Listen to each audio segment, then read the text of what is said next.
Cine bate-n poartă așa de târziu? Eu sunt o măicuță și la tine viu.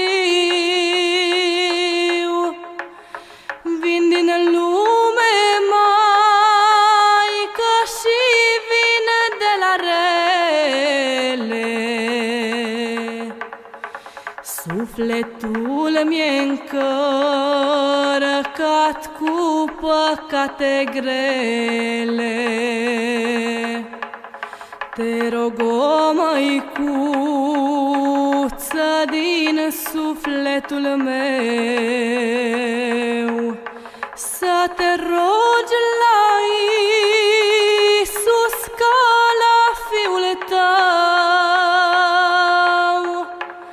și să-i ceri, măicuță,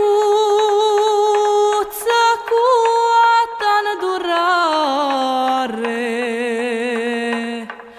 Pentru mine, maică, tu să-i ceri iertare.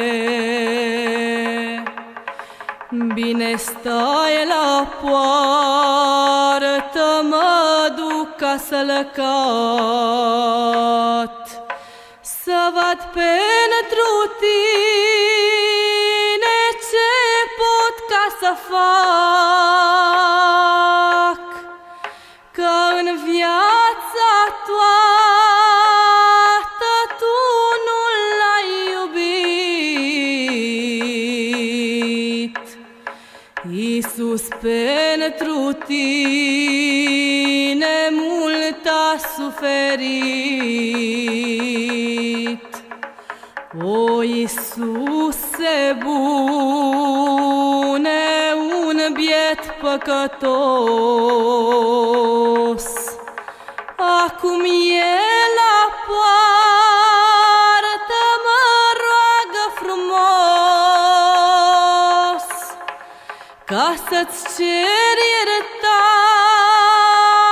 doar atât ar vrea,